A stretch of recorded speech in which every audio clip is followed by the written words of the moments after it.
жизни каждого человека есть что-то дорогое, важное, оставляющее след и память на всю жизнь. События, люди, вещи, мысли. Для всех это что-то свое, что-то личное. Но есть одно то, что не заменит ни вещи, ни поступки, ни слова, ни памятные даты. То, о чем вспоминаешь самые светлые, самые горькие минуты. То, что больше всего мы любим, даже если порой и не задумываемся об этом. Это руки матери. Добрые, нежные, сильные и заботливые. Всевышний Аллах говорит в Коране: «И мы завещали человеку быть добрым к своим родителям и заботиться о них, особенно о матери, ибо мать носит его в своей утробе, и ее слабость увеличивается по мере того, как растет ребенок». Ислам призывает проявлять доброту и милосердие к матери, указывая на ее достоинство. За призывом поклоняться только Всевышнему, то есть совершать ежедневную пятикратную молитву, сразу следует призыв любить и почитать родителей. Ислам считает благодеяние и доброту к матери, повиновение ей и любовное попечение о ней причиной для входа в рай.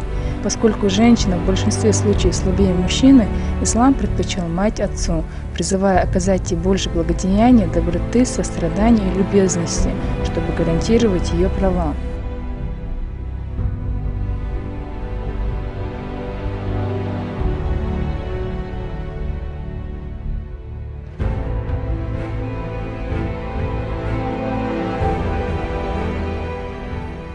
Peygamber våtçeven hallir ta ashab. Så khatler elçine sallallahu aleyhi ve selleme şa ugret ehdik hans khalvi yesal. Peygamber de sallam haltan jab delir. Hanin khalvi nani hon hasad ehdik khalvi shuri. Aqmilu elir taq nani hon. Aqmilu al qulu elir taq nani hon elir. Aqmilu al di al khatin taq adawhon elir. Nin haqqa قوز Пайгамбар саллаллаху алейхи ва саллама сауда книра. Ислам указывает, что надо увеличить право матери на благодеяние в 3 раза больше по сравнению с отцом, поскольку мать с тягостью носит ребенка в чреве, с тягостью рожает его, потом кормит его, испытывая все виды мук и страданий. Мать одна переносит беременность, роды и кормление, а потом участвует с отцом в воспитании ребенка. Мать носит ребенка в чреве почти 9 месяцев. В это время он питается за счет ее питания и ее здоровья.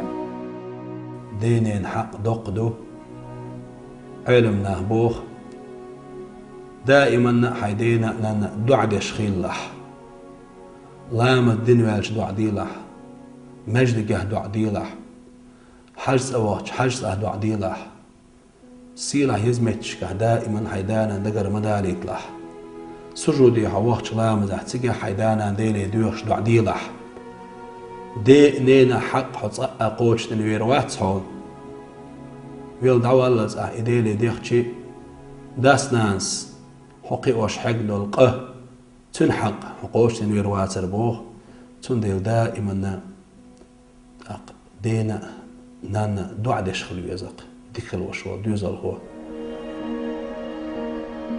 К сожалению, мы так редко задумываемся о том, сколько времени и сил, сколько труда и здоровья, сколько ласки и заботы тратит на нас мама, сколько дел успевает сделать за день ее золотые руки.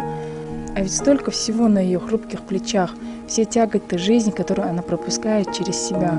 Еще Всевышний превознес права матери над правами жены. В хадисе, который рассказал Аль-Хаким, говорится: наиболее близким из людей для женщины является ее муж, а для мужчины – его мать. Это только некоторые примеры из Корана, сунны пророка и слов ученых о почтительности исламом женщины как мать. Оглянитесь вокруг, как много женщин-матерей, которым не хватает именно вашего тепла, заботы и понимания. Как много матерей, которые стараются угодить своему уже взрослому ребенку, дабы получить от него хотя бы малейшее внимание. Мать – это человек, который определяет качество эмоциональной составляющей личности, или другими словами, той части нашей души, которая отвечает за успех в любви и в работе. Отношение с матерью особенно отражается на нашей способности доверять, любить и принимать любовь. Цените мать, ведь первый подарок матери, который она сделала нам – это жизнь, второй – любовь, а третий – понимание. Помните, что рай находится под ногами наших матерей.